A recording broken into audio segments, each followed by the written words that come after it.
예, 자, 지금 8시가 다 됐네요. 그쵸? 예. 자, 7월 달 들어서 처음으로 하는 공개 방송 지금부터 시작을 하도록 하겠습니다. 자, 제 목소리 잠깐만요. 좀 볼륨을 최대한 좀 올려 볼게요. 자, 제 목소리가 잘 들리시면요. 우리 그 채팅방에다가 잘 들린다라고 오늘 11일이니까는 1번 한번 다 찍어 보도록 하겠습니다. 자, 1번 한번 찍어 주세요.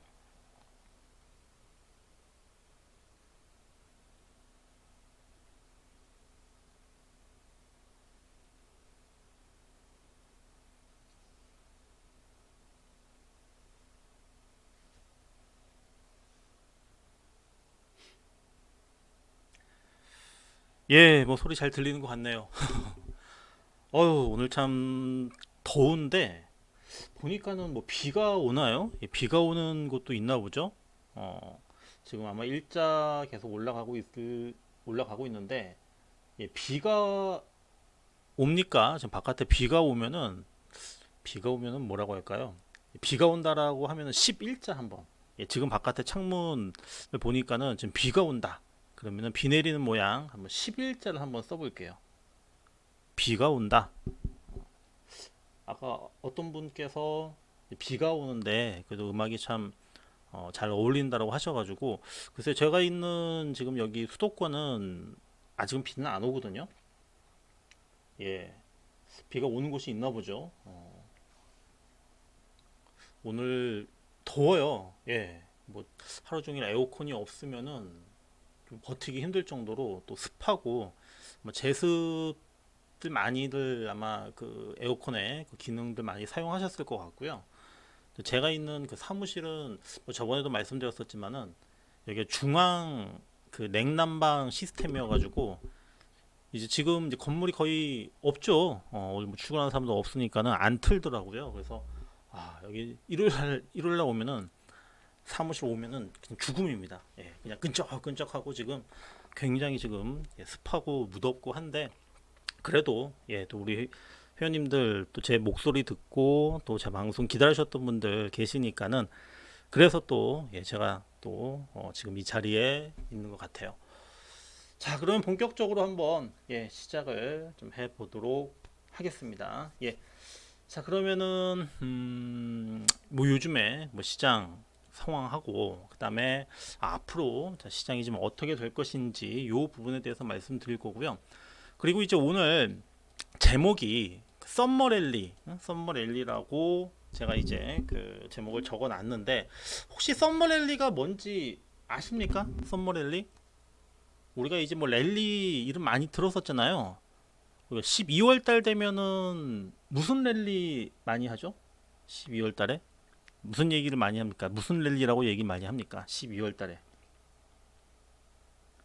12월 달에는 무슨 랠리? 땡땡 랠리? 그 다음에 이제 제가 여름에는 또 서머 랠리다 이렇게 말씀드렸었는데 겨울에는 12월 달에는 산타 랠리 얘기를 많이 하죠. 예.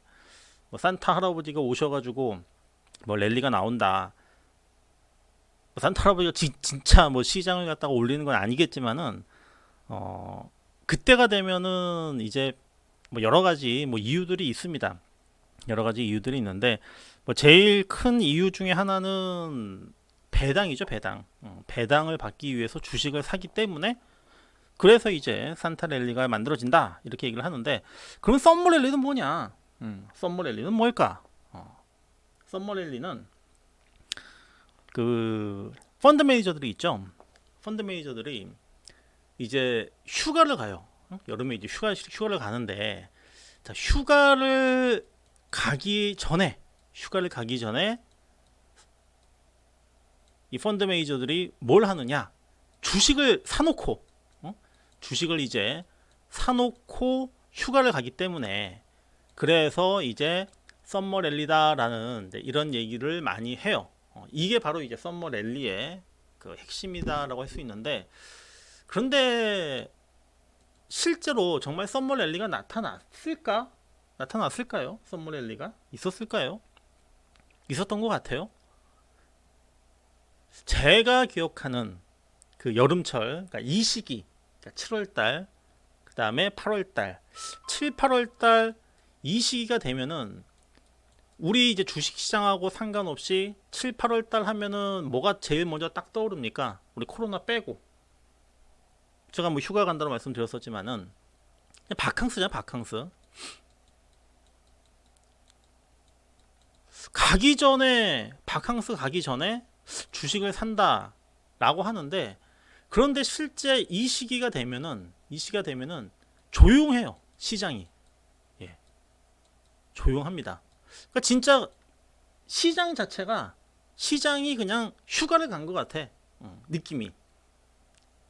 뭐 종목마다는 뭐 다 틀리겠지만은 전체적으로 봤을 때는 7, 8월 달은 되게 움직임이 없어요. 그러니까 다들 또 뭐 시장 그 표현할 때 또 어떻게 표현을 하냐면은, 아, 주식시장이 더위를 먹었다, 덥다, 막 이렇게 얘기를 합니다. 그러면서 7, 8월 달은 좀 조용하고, 그리고 이제 우리 채팅방에 이제 올라오는 글 같은 경우에도 실제 회원님들이 놀러를 가세요. 휴가를 갑니다.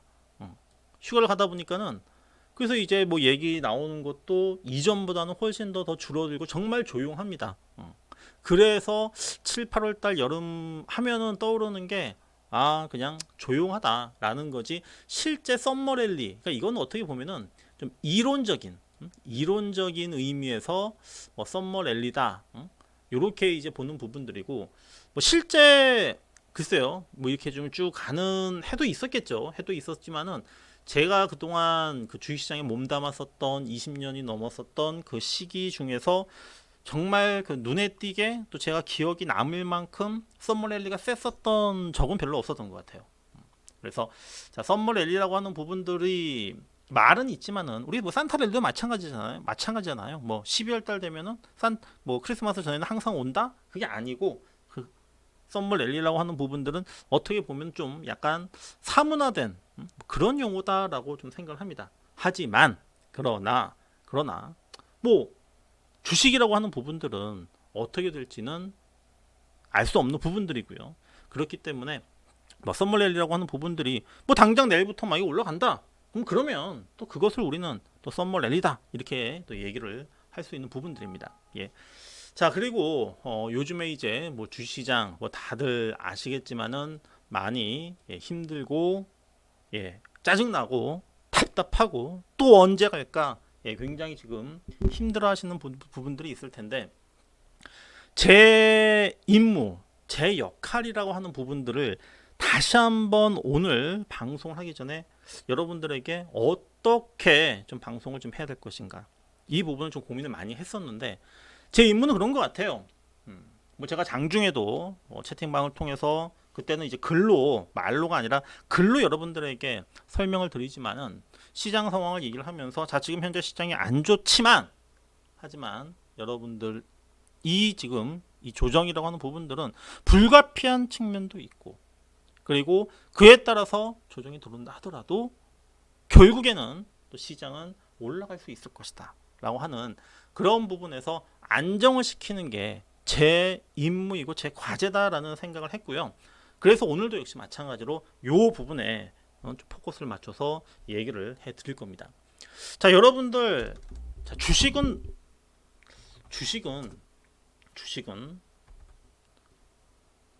먼 것 같아요. 주식은 땡땡이다. 한번 여러분들께서 생각하는 주식은 뭔 것 같습니까? 그냥 뭐 아무렇게나 뭐 생각나는 대로 쓰셔도 돼요. 뭐 주식은 뭐 개똥이다. 주식은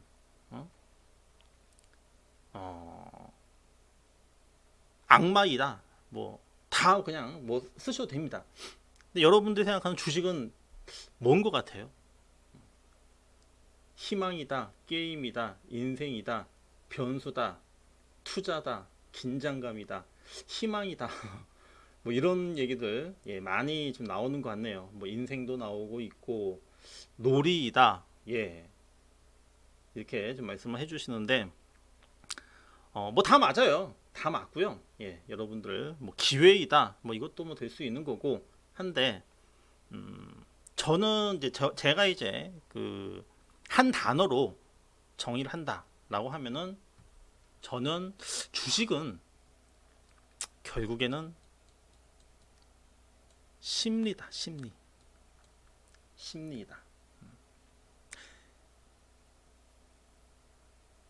뭐 기업의 실적이고 이런 것들 다 중요하긴 한데 제일 중요한 것은 심리다.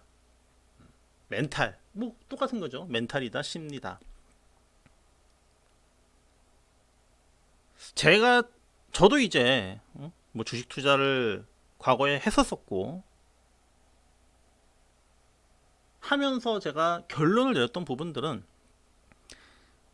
뭐 외국인이 팔고 기관이 팔고 뭐 얘네들이 사주고 미국 증시가 어쩌고 저쩌고 이런 것들 다 필요 없고 얼마만큼 나의 그 멘탈이라고 하는 부분들 항상 보면은 불안하죠.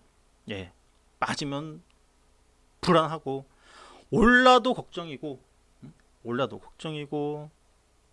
이런 것들 이것을 내 마음속에서 다스리고 정말 냉정하게 흥분하지 않고 접근하느냐. 이게 제가 볼 때는 주식시장에 있어서 가장 중요하다. 이렇게 생각을 합니다. 그래서 이제 멘탈 투자라고 하는 부분들, 그러니까 주식과 관련해 가지고 뭐 여러 뭐 분야가 부분들이 있지만은 뭐 기술적인 부분들도 있고요. 그러니까 이런 것들도 기술적인 부분이라든지 또는 뭐 기본적인 부분들, 뭐 펀더멘탈이라든지 이런 것들도 뭐냐면은 바로 이제 나의 어떤 심리를 안정을 시켜주기 위한 그런 하나의 어떤 수단, 도구라고 생각을 해요. 그래서 그 시중에 뭐 나와 있는 뭐 여러 이제 뭐 주식과 관련된 뭐 책들이 있습니다만은 그 멘탈 투자와 관련된 심리 투자와 관련된 이런 부분들을 한번 좀 읽어보세요. 한번 책을 갖다가 구매하셔가지고 읽어보신다면은 그게 제일 아마 중요하구나. 그게 가장 어떤 주식 투자를 하는 데 있어서 정말 필요한 부분이구나 라고 하는 거, 이런 부분들을 아마 이제 아실 수가 있을 겁니다. 심리 투자와 관련해 가지고 뭐 제가 보는 책이 있는데 제가 기회가 되면은 그 책을 한번 좀 소개를 해드리도록 할게요. 그거는 제가 뭐 채팅방을 통해 가지고 제가 봤었던 책인데 뭐 이거는 제 주관적인 부분으로 봤을 때는 뭐 괜찮은 책인 것 같아 가지고 그 부분에 대해서 좀 설명을 제가 좀 이후에 좀 소개를 해드리도록 하겠습니다. 자, 그리고 제가 이제 그 주말에는 이제 한번 전 종목, 우리 그 상장되어 있는 그 전 종목 있죠. 이 종목들을 한번 다 훑어봐요. 주말에 한번 다 훑어보는데 이번 주 같은 경우에 뭐 종목들 본다면은 이 주 기준으로 일주일 기준으로 오른 종목이 거의 없습니다. 물론 있죠. 오른 종목이 있는데 거의 없었었고, 그리고 종목을 보니까는 어떤 종목들은 막 7, 8일, 그러니까 지난주 말고 또 지지난주죠. 7, 8일 막 연속으로 계속적으로 조금씩 하락을 한 종목들도 굉장히 많았었고요. 그 다음에 이제 뭐 7, 8일 중에 하루 정도 오르고 나머지 날들은 계속 빠졌던 종목들, 이런 종목들이 굉장히 많았습니다. 그러니까 대부분 그 종목들이 힘이 빠지는 그런 흐름으로 이제 전개가 되었었는데 최근에 이제 왜 이렇게 또 시장이 빠지는가, 그 이유에 대해서 제가 좀 한번 설명을 좀 드려보도록 할게요. 뭐 어느 정도는 알고 계시는 분들도 뭐 계시겠지만은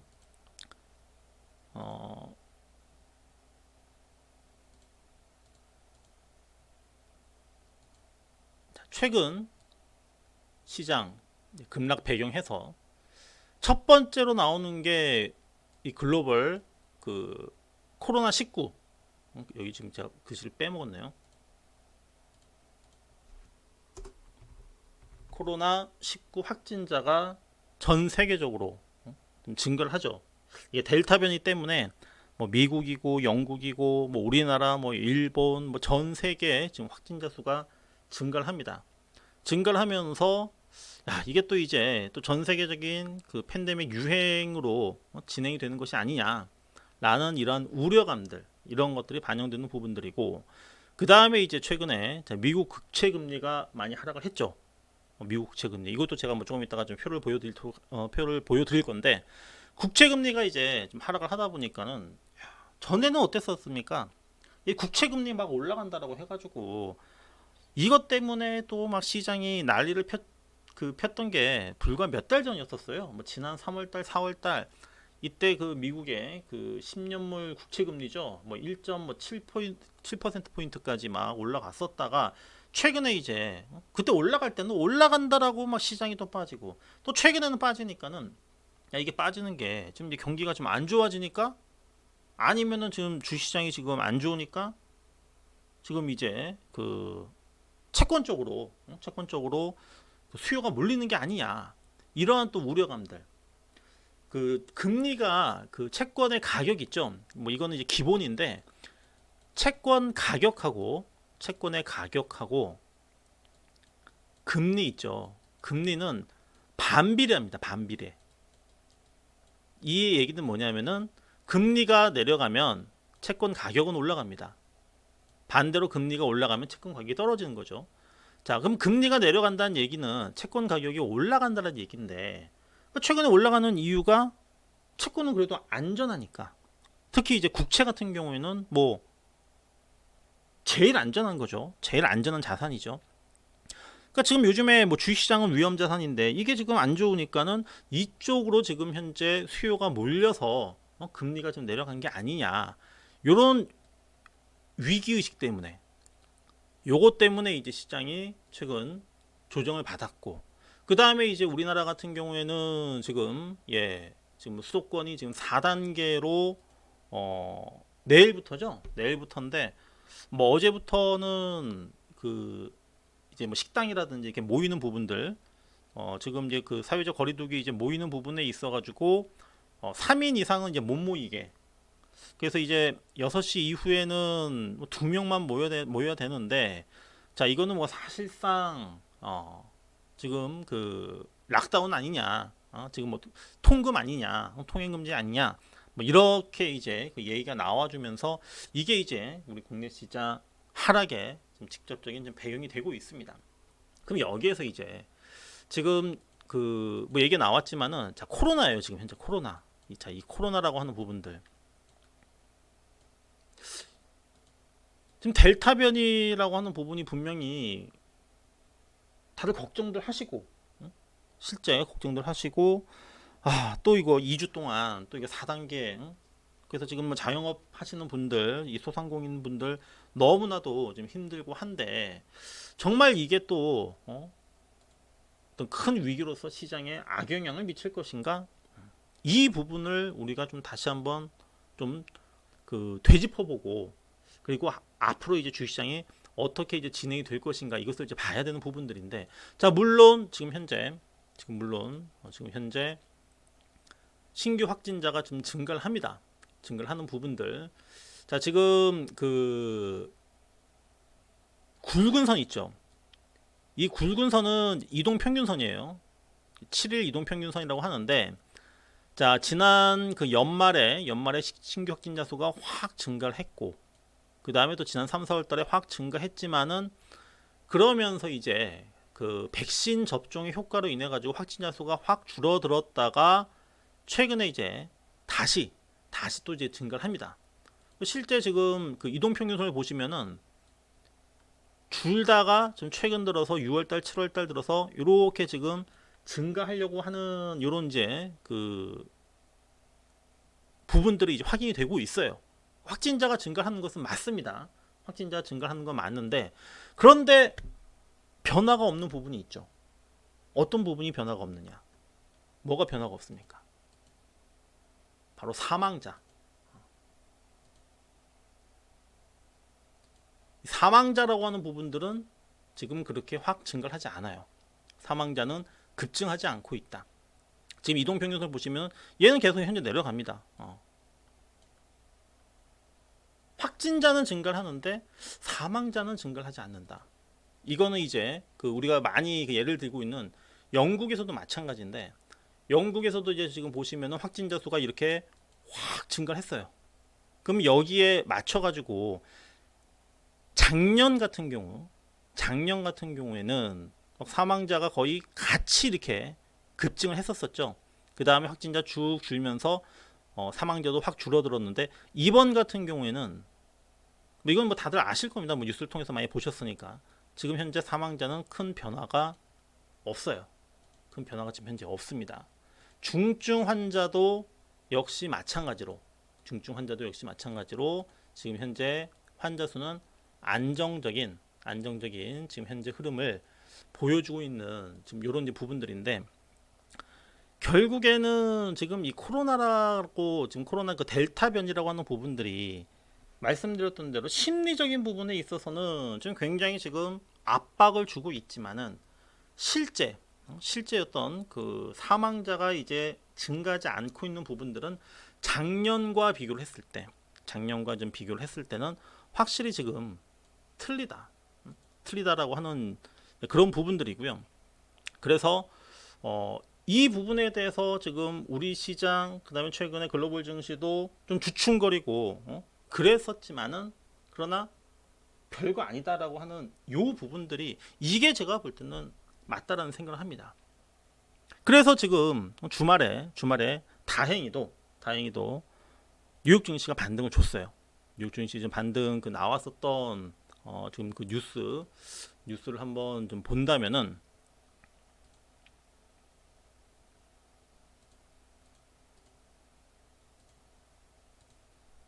자, 뉴욕 증시가 자 델타 공포 떨치고 3대 지수 모두 최고치 마감. 그러면 이것만 보더라도 지금 글로벌 지금 증시는 이 델타 공포에 대해서 그렇게 크게 신경을 쓰지 않고 있다고 하는 부분들입니다. 지금 거의 다 1% 올랐죠. S&P가 1.13%, 그 다음에 다우가 1.3%, 그 다음에 나스닥도 거의 1% 올라서 마감을 했는데, 지금 그 차트를 보면은 잠시 빠졌었지만, 자, 지금 보시는 차트가 지금 다우 존스 차트이고요. 1.3% 올랐어요.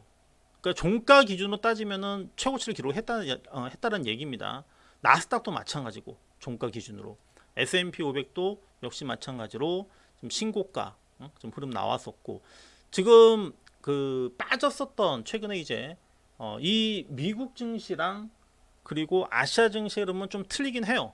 일본 같은 경우에는 최근에 지금 보시면 이렇게 빠졌었고, 뭐 일본도 지금 그 뭐 도쿄도를 중심으로 해가지고 뭐 비상사태 막 선포하고, 그 다음에 올림픽도 지금 이제 한 개막까지 한 10여일 정도 남았나? 이제 무관중으로 이제 뭐 심각하니까 무관중으로 이제 뭐 치르기로 했었었고, 뭐 대만 같은 경우도 그렇게 뭐 많이 빠지지 않았어요. 많이 빠지지 않았고요. 우리나라 증시도 우리나라 이제 지수적인 뭐 측면에서만 이제 본다면은 빠지긴 했지만은, 긴 흐름에서 봤을 때, 자, 요거 사실 빠진 거거든요. 자, 그동안 이렇게 쭉 올라왔었던 부분에서 겨우 요만큼 빠진 거, 이게 지금 잘 안 보이실 텐데, 진짜 뭐 손톱의 반만큼 또 안 될 정도로 그만큼 이렇게 조금 빠졌는데, 이게 이제 시장에 요만큼만 빠져도 우리 시장은 종목으로 들어가면은 굉장히 많이 흔들리고, 실제 지수가 조금 빠졌는데도 종목들은 많이 빠지는 이런 상황들이 좀 발생합니다. 그러니까 요거밖에 안 빠졌는데도 종목들이 많이 빠지다 보니까는 이거 되게 심각한 게 아니냐, 굉장히 지금 앞으로 또 걱정되는 게 아니냐라는 그런 생각들을 할 수밖에 없어요. 그래서 지금 요번에 지금 이제 지금 이제 그 하락 내용이라고 하는 요 부분에 대해서, 자, 1차, 2차, 3차, 그다음에 요번이 이제 어떻게 보면은 4차잖아요, 4차. 이번에는 어떻게 이제 진행이 될 것이냐라고 하는 부분들. 처음에 이제 1차 때, 그때는 이 작년 그 3월 달에 폭락을 했었죠. 그때는 처음 겪는 일이니까 시장도 어떻게 될지 모른다라는 그 불확실성 때문에 시장이 이제 크게 하락을 했었고, 그 다음에 작년 8월달이 이제 뭐 이때가 이제 8.15 전후로 해서 그때 이제 그 2차 유액이 나왔었고, 그 다음에 이제 뭐 3차라고 하는 부분이 작년 연말에가 이때가 이제 그 최대 정점이었었는데, 근데 요것을 그 이번 주에 뭐 다 넘었습니다. 다 넘었고요. 오늘은 그러니까 어제 오늘은 금요일이 아마 최고치였었는데, 금요일보다는 토요일이 아주 조금 줄어들었고, 아마 오늘도 어제보다는 조금 줄어들 것 같아요. 아무래도 요거는 뭐 주말 때문에, 뭐 주말에 어떤 그 뭐냐, 검사하는 그 수량 자체가 이제 좀 아무래도 평일보다는 적기 때문에 나타날 것 같은데, 그런데 오늘도 아까 보니까는 제가 좀 확인을 해보니까, 지금도 좀 확인해 볼까요? 지금 보니까 973명, 지금 현재까지. 그래도 같은 시간, 어제 같은 시간과 비교를 해보니까는 200명이 좀 줄어들어서 아마 어제보다는 뭐 좀 줄어들 것 같아요. 작년에 저렇게 그 잘 모를 때 그렇게 급락을 했었고, 델타 변이라고는 하지만은, 그러나 지금 뭐 백신의 효과 뭐 이런 것들 때문에 그 사망자가 크게 나타나지 않는 부분들, 중증 환자가 많이 늘어나지 않고 있는 부분들에 대해서는 주식시장의 경우에는 그렇게 큰 영향을 미치지는 않을 것이다. 미칠 가능성은 그렇게 크지 않을 것이다. 그리고 뭐 다른 나라 같은 경우에 뭐 대표적으로 뭐 영국이라든지 미국, 그 다음에 아마 싱가포르 얘기 좀 들으셨을 거예요. 싱가포르 같은 경우에는 이제 아예 그 매일 그 뭐 확진자 수 그 발표하는 것을 이제 안 하기로 했죠. 그냥 그 독감처럼 이제 같이 가야 되는 이제 그런 것이다라고 생각을 해가지고, 뭐 그게 어떻게 보면 맞을 수도 있을 것 같아요. 그래서 뭐 이렇게 지금 확진자가 증가하지만은, 그러나 봉쇄 조치를 단행할 계획이 없다. 이렇게 얘기를 했고, 여전히 제가 볼 때는 백신이에요. 백신. 백신 접종률이 높은 나라는 확진자 수가 나온다 하더라도 그 사망자라고 하는 부분들이 적고, 실제도 그 감염이라고 하는 부분들, 뭐 돌파 감염 뭐 얘기 나오지만은 그거는 극소수인 것 같아요. 그러니까 지금 현재 맞는 키는 역시 이제 그 백신이 아니겠는가, 백신이 아니겠는가라는 생각을 합니다. 그래서 지금 뭐 백신의 힘 해가지고 지금 제목 나온 게 있는데, 자, 미국 같은 경우에 보면은 신규 확진자의 99.7%, 거의 뭐 대부분이죠. 그러니까 여기서 지금 보면은 답은 백신이구나, 백신이다. 근데 우리나라도 지금 현재까지는 뭐 백신 접종률이 지금 뭐 30%밖에 안 되니까, 백신 접종률이 낮은 나라는 뭐 확진자 증가가 뭐 위험할 수 있는 부분들은 있습니다. 위험할 수 있는 부분들이 있는데, 그럼 결국에는 답은 나왔죠. 답은 뭐예요? 그러면 자, 이 사태를 갖다가 없앨 수 있는 답은 딱 하나다. 백신이다. 근데 현재 지금 시차의 문제이지, 시기의 문제이지, 백신은 계속적으로 지금 맞잖아요. 지금 우리나라의 경우에 지금 7월달, 지금 현재는 지금 백신이 없어요. 지금 뭐 들어오고 있는데, 지금 현재 당장 없다 보니까는 지금 접종을 지금 현재 지금 거의 안 하고 있죠. 하지만 또 이제 백신 들어오면은 맞을 거고, 그 다음에 8월달 되면은 그때는 이제 뭐 20대, 30대, 40대도 백신을 이제 맞게 됩니다. 저도 지금 뭐 백신을 맞지 않는 상태이긴 하지만은 뭐 8월달 아니면은 뭐 그 이후에 뭐 8, 9월, 10월달 뭐 이때는 뭐 백신을 맞을 겁니다. 맞게 되면은, 그러면은 지금 이 부분이 확진자 수가 늘어나서 지금 뭐 예상을 하고 있는 부분이 뭐 2천 몇 명이다 뭐 이렇게 막 계속 나오고는 있지만은, 결국에는 못 잡을 건 아니란 얘기예요. 잡을 수 있다라고 하는 부분들이에요. 그러면은 지금 요 부분들 백신, 이것 때문에 지금 시장이 빠졌던 부분은, 이거는 제가 볼 때는 일시적이다 라는 생각을 하고요. 그 다음에 이제 최근에 이제 문제가 되었었던 게 뭐냐면은, 바로 이 국채금리 하락이라고 하는 부분들인데, 자, 지금 국채금리가 한때 지난 뭐 3월달 이때 이제 뭐 계속 올라갔었을 때, 이때가 이제 1.7까지 올라갔었거든요. 1.7까지. 최근에 이제 막 빠졌죠. 빠지면서 나타났던 현상이 뭐가 있었었냐면은, 첫 번째가 성장주 쪽. 이때 이제 성장주들이 이 금리 인상에 따라 가지고 이때 이제 뭐 죽을 썼었는데 그래도 이제 금리가 안정이 되다 보니까는 성장주 쪽으로 좀 매기가 이제 조금씩 움직이려고 하는 그런 시도들이 보였었습니다. 뭐 성장주 하면 대표적으로 여러분들이 생각하는 성장주들을 아마 알고 있을 거예요. 뭐 2차 전지, 뭐 전기차, 뭐 이런 부분들도 성장 섹터고 반도체도 마찬가지고 그 다음에 이제 바이오도 마찬가지고요. 이런 쪽이 이제 안정되면서 성장주가 좀 괜찮아질 거다 이렇게 이제 생각을 했었는데 근데 이제 최근에 급격하게 그러니까 뭐든지 급격한 건 좋은 게 아니에요.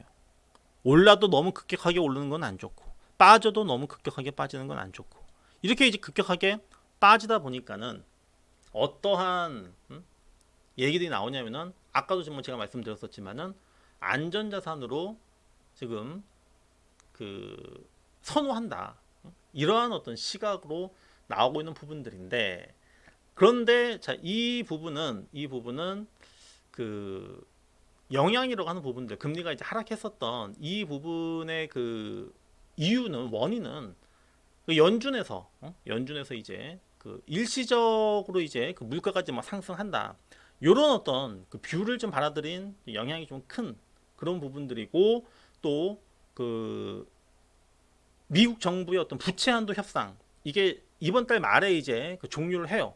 종료를 하는데 그래서 재무부의 어떤 현금 잔고가 축소되는 과정 줄어드는 이러한 과정 속에서 미국의 단기 자금 시장의 유동성이 급증하면서 이것이 이제 그러니까는 이 유동성이 장기채 시장으로 넘어오다 보니까는 그러다 보니까는 금리 하락이 좀 빠르게 예상보다는 좀 빠르게 떨어졌던 부분들인데 근데 결국에는 또 다시 뭐 미국 시장 올라가니까 별거 아니다 이런 얘기 나오니까는 여기 지금 보시면은 그 빨간색 그 봉 보이시죠?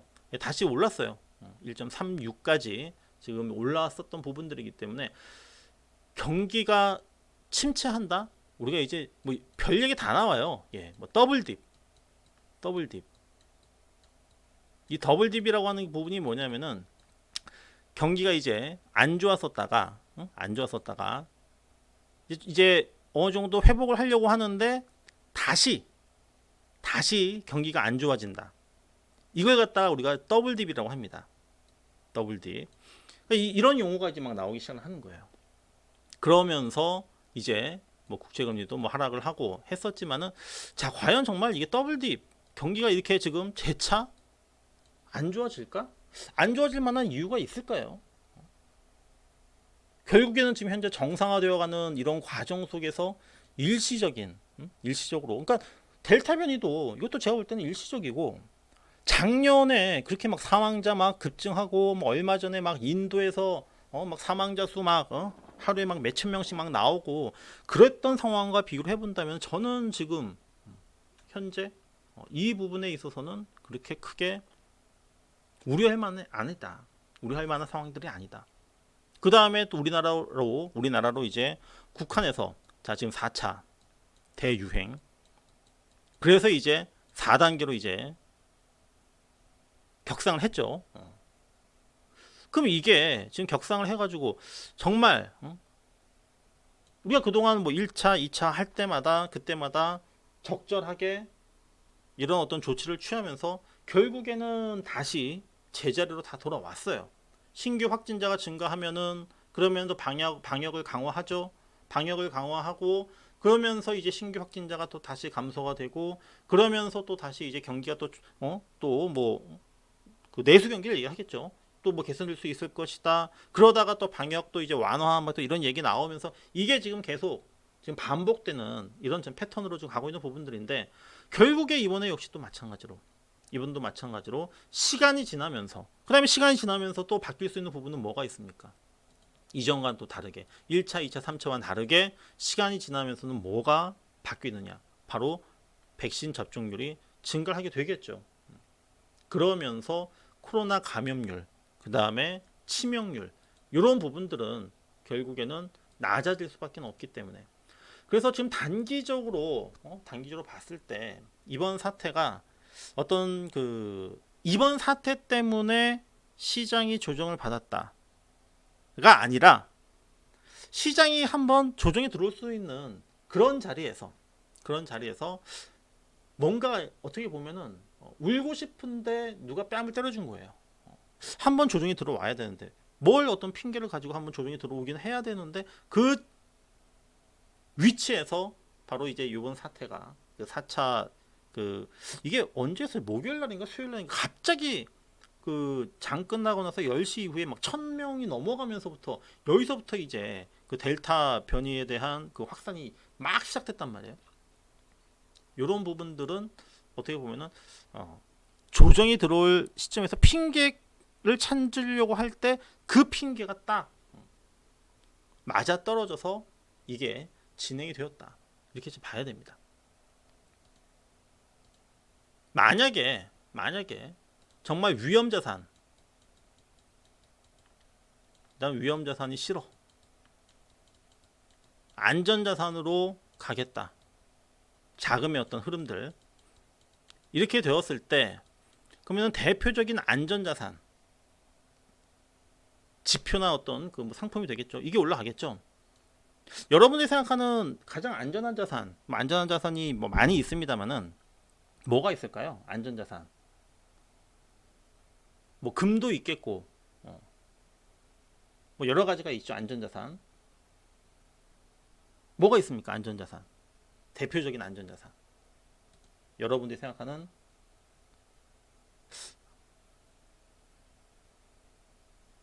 그럼 지금 현재 뭐 금값이 막 급등을 하고 그래야 될 건데, 그쵸?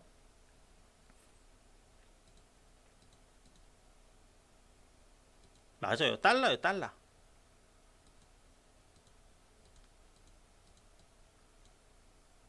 달러라고 하는 부분. 달러가 대표적인 안전자산인데, 그럼 달러 가격이 뭐 올라가야 되죠. 달러 가격이 올라가야 됩니다. 그런데 달러 가격은 어떤가?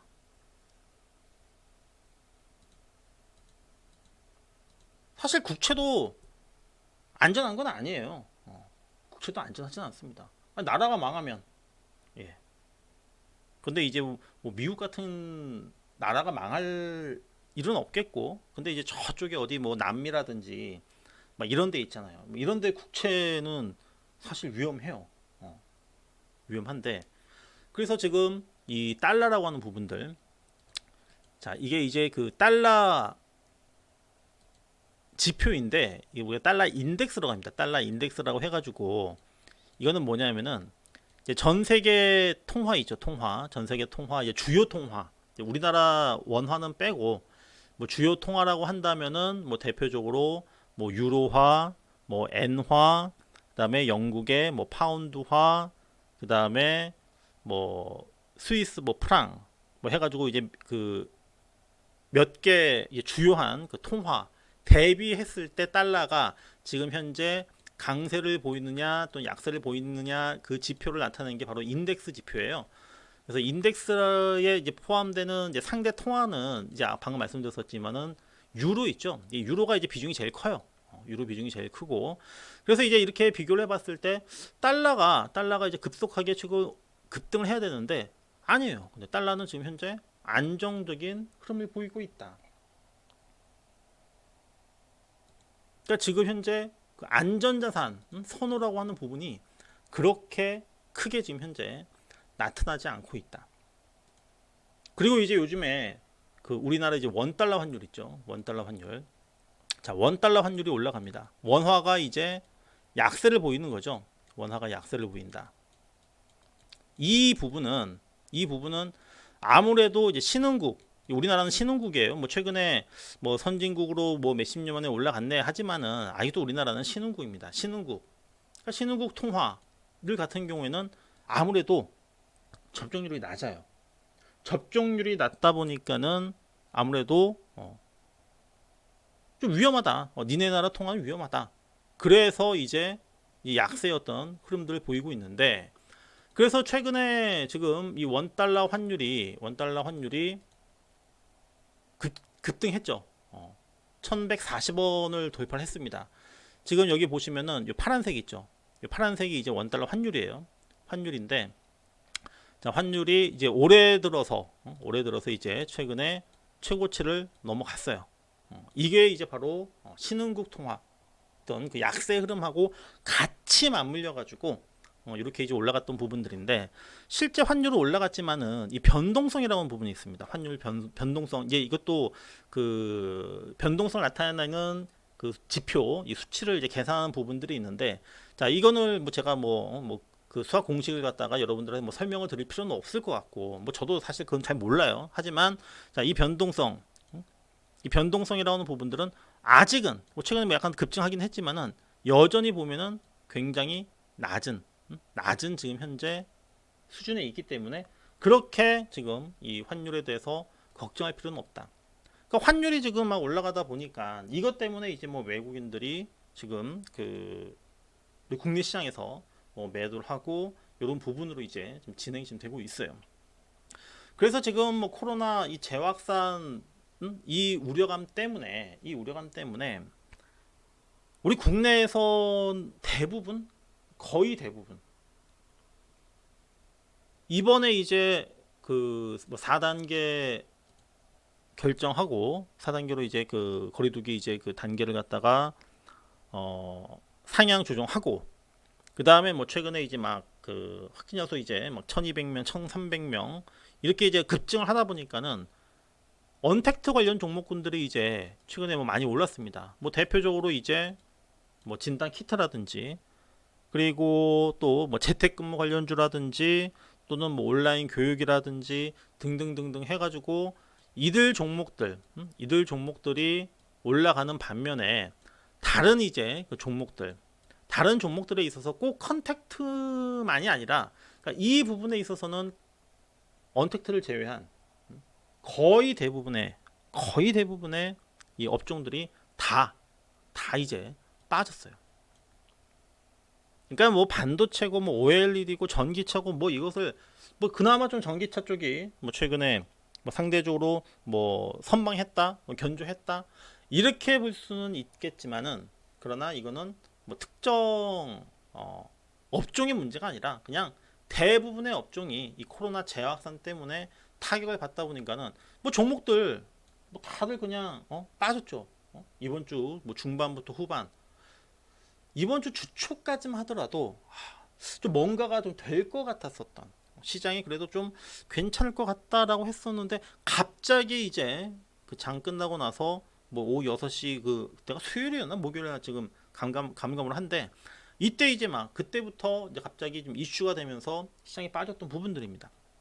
근데 이것에 대해서 제가 채팅방에다가 제가 그 톡방에서 말씀드리기를, 이건 어떻게 보면 우리가 미리 피할 수 있는 그런 부분들이 아니라, 이거는 그 피할 수 없는 천재지변과 같은 그런 상태였었기 때문에, 뭐 이것 때문에 이것을 미리 알고서 현금화 시켜가지고 그 다음에 뭐 다시 빠졌을 때 산다?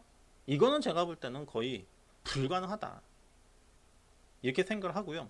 그렇다면 이제는 우리가 자 시장을 갖다가 접근하는 과정 속에서 막 빠질 때, 그러니까 목요일날 많이 빠졌죠. 그 다음에 금요일날도 많이 빠졌어요. 목요일날 많이 빠지고 금요일날도 많이 빠졌는데, 그때 막 빠질 때는 사실 여러분들이 시야를 갖다가 크게 보지 못합니다. 그냥 막 빠지니까, 그냥 그걸 보면서 내 종목 그냥 빠지니까는 그냥 한숨만 쉬죠. 한숨만 쉬고 참담하다 뭐 이런 기분, 그런 생각을 하는 것이 아니라 그때 이제 남들이 막 저거 할 때, 그때 막 그냥 막 한숨 쉬고 막 힘들다고 할 때, 그때 우리는 여유가 있다라고 하면은 사야 되는 부분들이고, 나는 지금 현재 여유가 없어, 돈이 없어, 다 지금 현재 물려 있어. 아마 그런 분들이 상당히 많이 계실 거예요. 그래서 아마 그저께 금요일날도 장중에 빠지다가 오후장 들어서 이제 낙폭을 줄여주면서 아래 꼬리를 길게 단 종목들도 있었고, 그리고 또 양봉으로 이제 바뀐 그런 종목들도 있었었고요. 그 다음에 그 우리 시장도 그랬었고, 그리고 또 이제 그 니케이 있죠. 일본 같은 경우에도 이날 이제 보시면은 오전에 한 2%까지 빠졌어요. 2% 넘게. 아마 이제 그 뭐 도쿄올림픽 영향하고 뭐 델타 변이 이제 우려감 때문에. 근데 이제 그 생각해 보니까는 아니거든. 뭐가 아니냐. 이번이나 아니면은 지난번이나 크게 차이가 없고, 오히려 지금 뭐 사망자 수가 지금 덜 나온다고 하는 부분들은 오히려 지금 더 긍정적이다.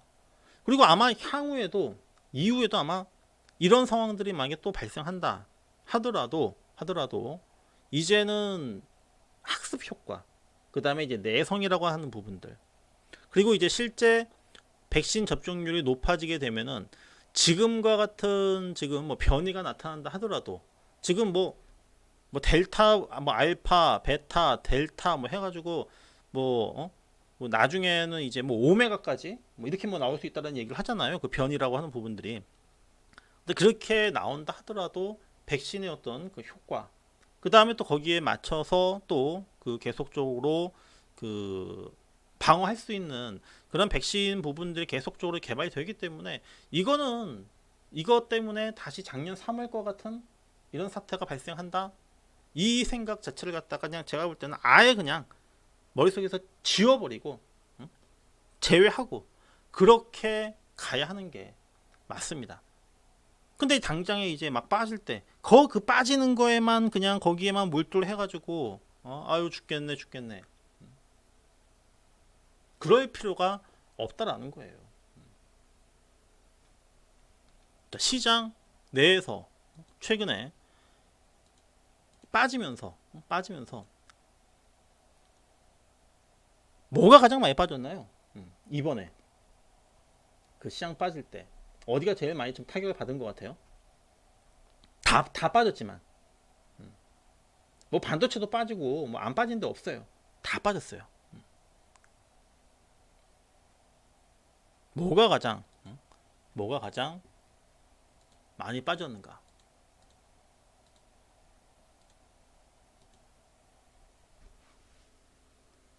아니 이재명 의원주 이거는 사실 백신하고는 상관없어요. 정치 테마주는. 그리고 좀 최근에 이제 그 현재 그 지수 있잖아요. 지수라고 하는 부분에 있어서 지금이 현재 지금 과열권이냐 아니면 침체권이냐, 이것을 따졌을 때 이게 이제 그 달러로 환산했을 때 코스피 그 상대 강도 지수라고 해서 이제 RSI를 갖다가 이제 표로 만든 건데, 이제 RSI로 봤을 때 지금 현재는 지금 거의 침체권에 지금 현재 와 있다. 과열권을 넘어섰을 때가 작년 7월달, 그다음에 이제 올 1월달, 이때 막 삼성전자 그때 이제 얼마였습니까? 96,000원이었나요? 7만원, 97,000원이었나요? 이때 막 이제 막 그 고점 찍었었을 때, 이때는 이제 이 RSI 지표가 과열이었었는데 지금 현재는 침체권에 있다. 그러니까 사실 저는 이런 그 보조 지표 있잖아요. 보조 지표를 그렇게 신뢰하지는 않아요. 신뢰하지는 않지만은 그래도 지금 현재 어느 정도는 지금 현재의 그 위치가 최소한 지금 과열권은 아니다. 과열권은 아니다라고 하는 그런 부분들을 지금 현재 지금 이 표를 통해 가지고 지금 이제 보여주고 있는 부분들이고요. 좀 그림 또 볼까요? 그 다음에 이제 올해 들어서 참 이 개인들이 지금 엄청나게 지금 매수를 했습니다. 이 빨간색이 지금 개인 그 누적 순매수예요. 그러니까 올해 이제 1월 달부터 1월 1일부터 매수를 했던 게 개인들이 얼마만큼 매수를 했냐면은 좀 가볼까요? 지금 거의 뭐 이렇게 70조 개인들이 지금 한 70조를 매수를 했습니다. 70조를 매수를 했다는 얘기는 누가 팔았죠? 기관하고 외국인들이 팔았죠. 기관하고 외국인들이 팔았는데, 근데 기관하고 외국인들하고 누가 더 많이 판 것 같아요? 올해 들어서 지금까지 기관이 많이 팔았나요? 외국인들이 많이 팔았나요? 개인들이 제일 많이 매수해 준 건 다들 알고 계실 거고, 개인이 저만큼 매수를 했으면은 기관하고 외국인들은 팔았을 텐데 누가 더 많이 판 것 같아요? 외국인들이 많이 팔았나요? 아니면 기관들이 많이 팔았나요?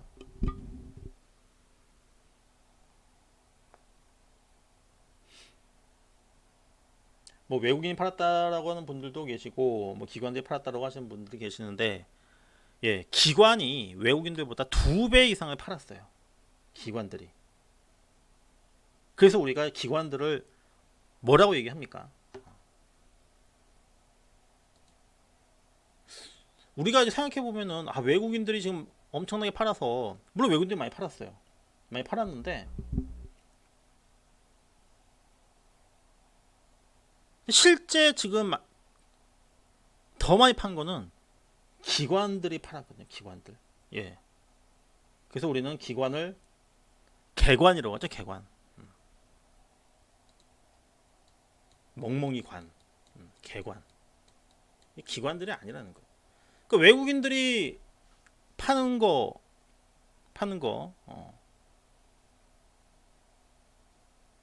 뭐 망둥이가 뛴다고 꼴뚜기도 뛴다, 뭐 그거 맞나요? 하여튼간 외국인들이 좀 파는 걸 보고 기관들은 거기에 더 그냥 신나가지고 더 팔았어요. 개관들이. 그 중에서도 누가? 연기금. 이 새끼들. 어떻게 보면 더 나쁜 것 같아. 외국인들보다 기관들이 더 많이 팔아가지고.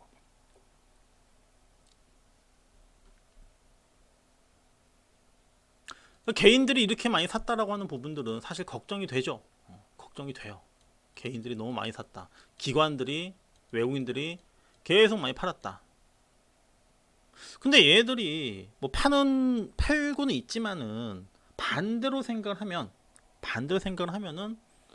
얘들도 이제 뭐 팔 만큼 팔았으니까, 팔 만큼 팔았으니 싫다는 충분할 거 아니야. 그쵸? 그럼 얘들이 살 수 있는 여력이라고 하는 부분들은 어느 정도 있는 거고, 그리고 증가하고 있진 않지만 여기서 증가하지 않고 있다고 하는 부분들은 뭐냐면은 요 파란색이에요. 파란색 선. 파란색 선이 뭐냐면은 예탁금이에요. 고객 예탁금. 그래도 고객 예탁금은 이 60조대에서 그래도 빠지지는 않아요. 뭐 이렇게 지금 현재 내려가는 추세는 아니에요. 아직까지 현재 유지가 되고 있다. 그 개인들도 아직은 현재 실탄이라고 하는 부분들이 아직까지는 지금 현재 있다라는 얘기예요. 남아 있다라고 하는 부분들입니다. 그래서 일단은 뭐 시장에 대해서는 제가 항상 긍정적인 부분들을 저는 계속적으로 여러분들한테 주지를 시키고 일부러 주입을 시키려고 해요. 지금 현재 상황은 좋지 않다 하더라도. 그래야지만 여러분들이 심리적으로 안정적인 어떤 부분에 있어서 심리를 가지고 버틸 수 있는 그런 어떤 근거들을 제가 마련해 드려야 되기 때문에 그 긍정적인 부분들에 대해서는 제가 계속적으로 여러분들에게 얘기를 합니다. 그 다음에 지금 현재 지수라고 하는 부분들. 지수가 지금 3,300에서 코스피만 따졌을 때 지수가 뭐 사실 그렇게 뭐 큰 의미는 없어요. 왜? 내가 가지고 있는 지금 종목하고 지수랑 이게 맞습니까? 안 맞죠. 얼마 전까지만 하더라도 우리 지수가 계속 뭐 사상 최고치를 경신한다라고 하는데, 그런데 뭐 여러분들 계좌가 사상 최고치를 경신하고 있느냐? 그건 아니거든요. 지수는 의미는 없지만은 그래도 현재의 어떤 지수가 정말 과열된 그런 지수냐, 아니면은 그래도 더 올라갈 수 있는 여지가 있느냐, 이것을 이제 봐야 됩니다. 그러면은 지금 현재의 이 3,300 또는 뭐 현재 이제 3,200이죠. 3,200, 3,300 이 지수랑 그 다음에 작년 연말 지수랑 비교를 했을 때 작년 연말에 비해서 지금 현재 지수는 엄청나게 올라왔죠. 엄청나게 올라왔는데 이것을 단순하게 비교를 해보면은 그럼 어때요? 작년 연말보다 지수는 엄청나게 올라왔다, 이렇게 생각을 할 겁니다. 그런데 이때 이 지수라고 하는 부분이 그냥 단순하게 숫자만 쌓아가지고 올랐던 건 아니에요. 어떤 근거가 있었기 때문에 올라왔겠죠. 그 근거가 뭐냐면 바로 실적이에요. 실적. 기업들의 실적이 작년 연말과 비교를 했을 때 그때보다 많이 올랐다, 실적이 증가했다 라고 하면은 지금 지수라고 하는 부분들이 어느 정도는 합당하다, 이렇게 인정할 겁니다. 그래서 우리가 비교를 하는 부분들이 뭐가 많이 있냐면은 뭐 여러분들 많이 알고 계시는 PER 또는 뭐 PBR 이런 것을 이제 많이 얘기를 많이 그 비교를 하실 텐데, 이게 우리나라 그 PER 지금 추이예요. PER 추이인데 지난 2010년도, 2012년도, 13, 14 그다음에 얼마 전까지만 하더라도 요런 요 박스권에서 크게 벗어나지 못했었어요. 그러니까 우리나라가 이 코스피 지수가 PER 10배를 넘어간다 하면은 많이 올랐네 이렇게 얘기를 했었었는데, 그런데 이게 사실은 절대적으로 높은 게 아닙니다. 높은 게 아니에요. 예를 들어서 선진국하고 비교를 했을 때 또는 다른 신흥국하고 비교를 했을 때 우리나라는 항상 평가를 받았었어요. 왜 저평가를 받았죠? 우리나라가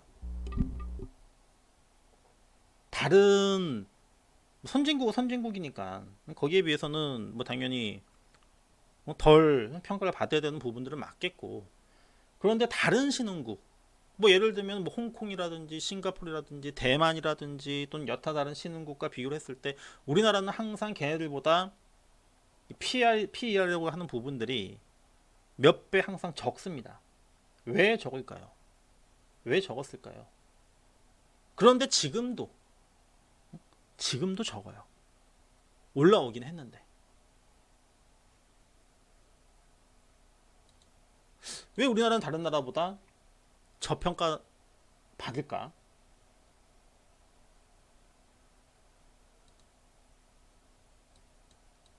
이런 얘기 많이 들으셨잖아요. 코리아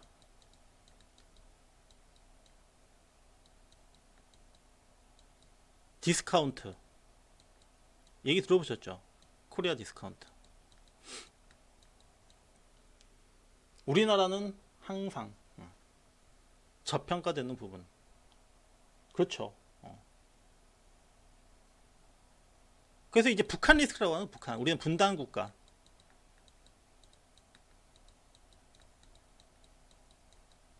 이게 첫 번째고요. 또 하나 또 있어요. 두 번째. 두 번째는 이제 기업. 이거 어떻게 보면 이제 많이 바뀌고 있어요. 이것도 많이 바뀌고 있는데 기업